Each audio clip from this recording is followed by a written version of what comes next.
Straight ahead on CCX News, a downsizing impacts Golden Valley corporate workers. Plus, trying to stay a step ahead of aquatic invaders like zebra mussels. Find out what to expect at local lakes. And reaction to the news that Liberian's protected status is ending. The 1 year helps, certainly, for people to kind of calibrate their immigration circumstances. CCX News starts right now. Well, thanks for joining us. The confusion has temporarily ended for Liberians impacted by an immigration policy known as Deferred and Forced Departure. A decision from Washington on Tuesday ends DED, but it allows time for lawmakers and those impacted to take the next step. Reporter Sonia Goins has reaction from community leaders and lawmakers. Mike and Alex, Brooklyn Park and Brooklyn Center has one of the largest Liberian populations in the state. It's estimated about 3,000 to 5,000 are impacted by DED. Community leaders we spoke with say they're happy over the latest developments. Deferred and Forced Departure has been in place for Liberians since 2007. The program allows them to work and live in the United States, but it was about to end on March 31st. The kids are sitting, some of them are Marine soldiers, pilots, engineers, doctors in these communities. For weeks, Liberians have vigorously voiced their opinions, meeting with lawmakers, trying to get the immigration policy extended. But the Trump administration ended the policy while allowing a 12-month wind-down period. This is something that allows us to work harder for permanent resident status. It buys us some time.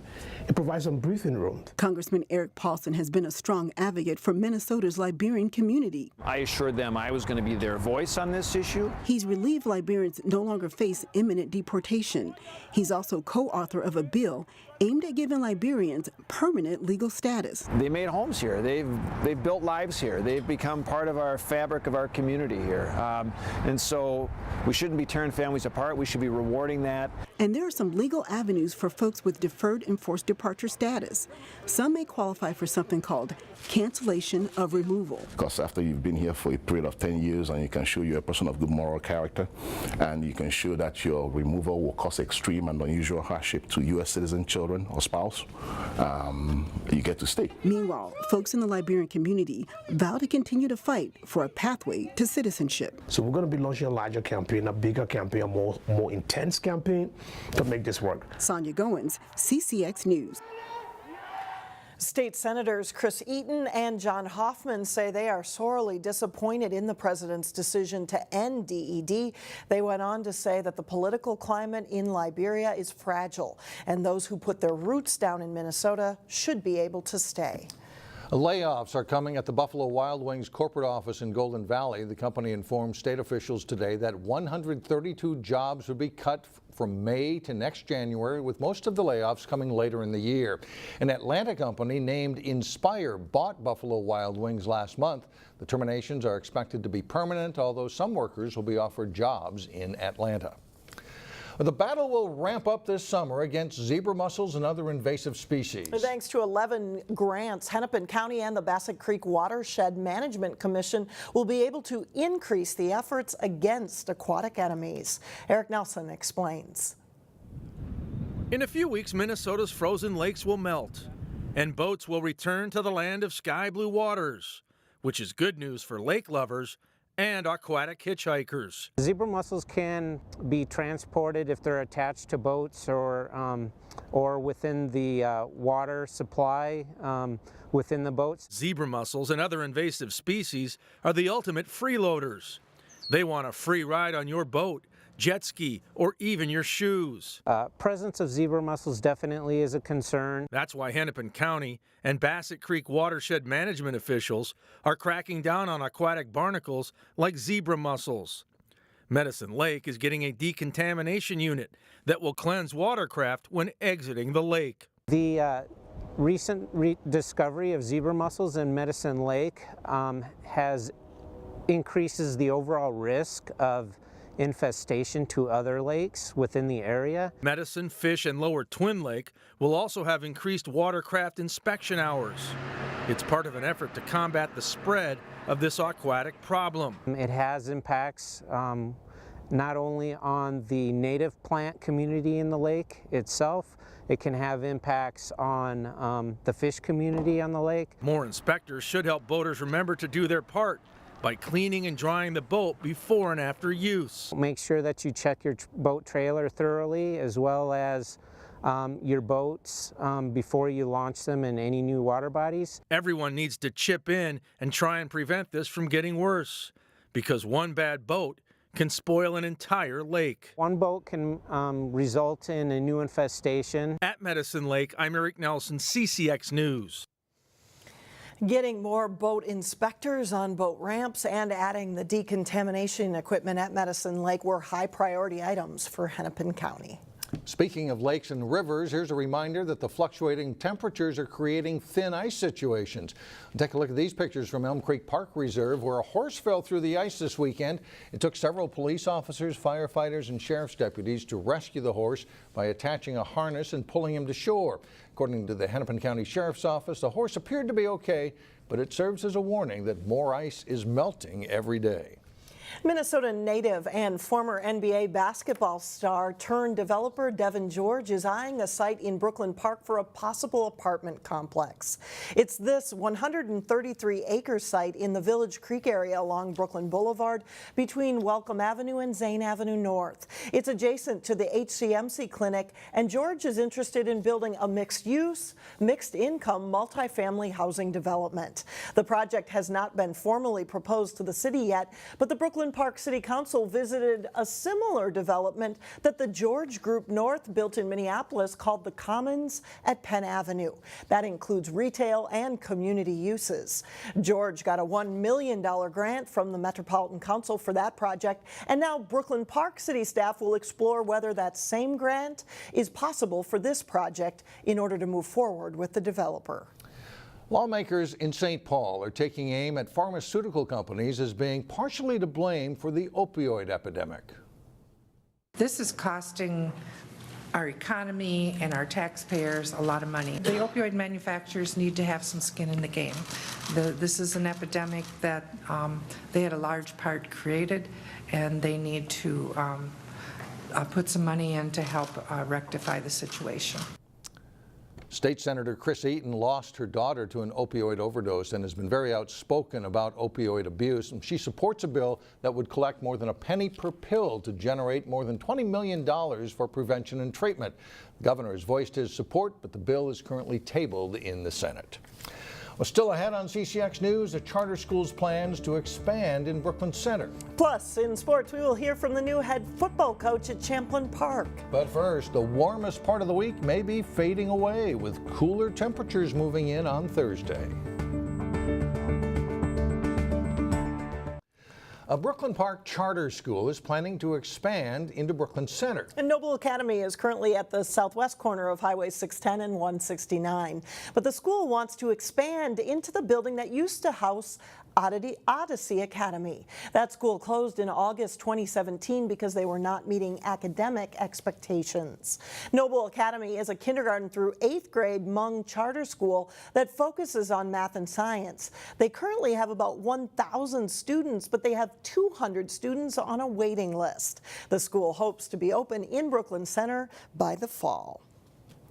Excelling in athletics and academics requires determination, hard work, and good time management skills. And this week's standout student from Champlin Park High School has figured it all out. As Delane Cleveland reports, her teachers say she's not only a hard worker, but a privilege to teach. Don't be afraid to reread a little bit. The school year is winding down at Champlin Park High School. Don't do anything with this, focus on studying. Yet there's no senior slide for Grace Warwa. We talk about the West. She carries a 4.2 GPA and she's just a couple months shy of graduation. But this 12th grader is determined to do her best. I think it's just staying motivated and just loving what you do. So I love playing softball and I love being in school and learning new things. Here comes Garrett's front court. Great bounce pass, and Warwell finishes. Over the course of her 4 years at Champlin Park, she's played multiple sports and she's been involved in various student groups. Yeah, she's something special. If you talk to Grace's teachers, you'll get a sense of just how dedicated she is to whatever she puts her mind to. She just keeps working until she gets the best product that she possibly can. Nicole Kronzer is Champlin Park's creative writing teacher, and creative writing just so happens to be Grace's favorite subject. I still remember this poem Grace wrote, and it was about her as an 8th grader pitching at her first varsity softball game. And first of all, I was like, wait, what? You were in 8th grade and you were pitching at a varsity softball game? And then second of all, like, I'm not really a sports person, but I was when I was reading this poem. I was in this poem with her, and I felt everything that she felt, and she just put me right there in her shoes. With that high praise, it's no wonder that Grace has considered studying creative writing in college. I like literature a lot, so I like reading the books and understanding what was behind the author's thoughts when they wrote this sentence or when they made this idea, and how does that relate to the real world. What are the causes? What are the effects? The real world offers a realm of possibilities, and teachers say Grace can have her pick when it comes time. If Grace wants to be the president, she will. If she wants to be a neurosurgeon, she will. If she wants to be a poet, she will. In Brooklyn Park, Delane Cleveland, CCX News. It is high praise. Grace is also one of 2 seniors at Champlin Park named as semifinalists for the National Merit Scholarship. She is undecided on a college. Up next, it says Shira Spring planning for the Primavera Art Festival in Plymouth. But first, the softball team at Totino Grace is aiming for a return to the state tournament this spring. John Jacobson has a season preview coming up next in sports.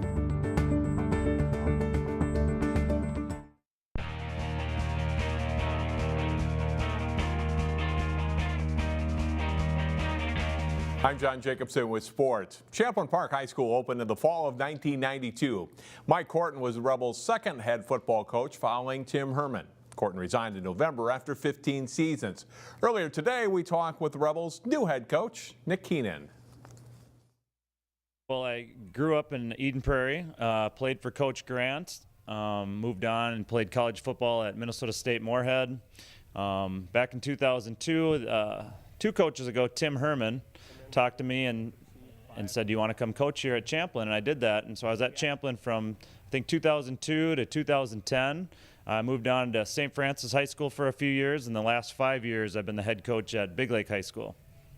Tell us about what made you want to come back here. Well, you know, I had some great experiences here, learned a lot of football under some great coaches, Coach Van Voris, Coach Corton, Coach Herman, all the coaches kind of before me. We had some good times here, both as coaches, players, and we were pretty successful. But I think the leadership in the school is something that attracted me back to this place. One of the first things often coaches do is hire a staff. Where are you at in that process? I'm interviewing all the former coaches, and I'm just trying to make the best staff for the kids here at Champlin Park. So, you know, that process, I think they had about 23 coaches, some volunteer, 9 through 12. So I'm just trying to do my due diligence to talk to all those coaches and, like I said, get the best staff for the kids at Champlin Park High School. What's next for you and the players themselves, the incoming players for the fall of 2018? As everyone knows, football starts in June. So we are going to get the staff together, then we're going to talk offensively, defensively, make a plan for the summer to get the most kids out, and we got to kind of hit the ground running there. You have a philosophy of coaching or something that will be evident to fans watching in the stands and how your teams will play? Well, I was a defensive lineman myself. I think what you're going to see is a lot of emphasis on the offense and defensive lines. I think that's what drives good teams. Offensively, we're going to do some things and use the athletes that we have. The Rebels open the season 5 months from now, August 30th, at home against Eastridge. One of the success stories from last spring was the Totino Grace softball team. The Eagles made a run to the state Class 3A tournament. As Jay Wilcox reports, they're eager to take another swing this season. The Totino Grace softball players are back at work, hoping to end up where they did last June in the state tournament. The Eagles had a memorable run in 2017, reaching the tournament for the first time in 6 years and ultimately placing third in Class 3A. It brought excitement to the whole program. I think it gets all the girls really excited, and especially new people coming in see that we have that on our record, and that helps them with their decision coming here. And this year I think it's going to help a lot because we definitely still have the momentum going. Well, this is the most kids we've had in the long as I've been here. We had 45 kids come up for our program, which is the most we've had in a long time. So I think that may have something to do with it. The state tournament helps. But the kids worked hard in the weight room here in the off season. If they weren't in the winter sport, our captains were pulling the kids in the weight room, and they're pretty excited. The Eagles return much of that team as juniors and sophomores played big roles in their successful run. That adds a comfort level coming into this season. Yeah, they did some hitting in the winter, and we're all excited to be back and to have some fun again. I'm really excited for a lot of us are the same people from varsity last year, so I think we're all really tight already and know how to communicate and know each other's strengths and weaknesses, and we can help each other with that. So. One big question mark, pitching. Grace lost a dominant competitor as Erin Pepping graduated and is now playing for East Carolina. How well they can replace her will be a key factor this spring. I think they're good. I don't think we need to worry about it as long as we work on our defense and we're strong in that area, and if we all stick together with that, I think we'll be good. Well, I've talked to our pitchers. I said, your only job is to throw the ball across the plate. I said, we can't defend walks. Let them hit it, and I think we got pretty good defense behind them. The Eagles are ready to go, even if the weather isn't cooperating just yet. Jay Wilcox, CCX Sports. The Eagles are scheduled to have their season opener next Thursday, April 5th at Concordia Academy if field conditions permit. Mike and Alex, back to you. All right, thank you, John. Coming up next, ever try creating art while someone is looking over your shoulder? Artists in Action will be a new part of the Primavera Art Show next month. We'll have more on that when we come back.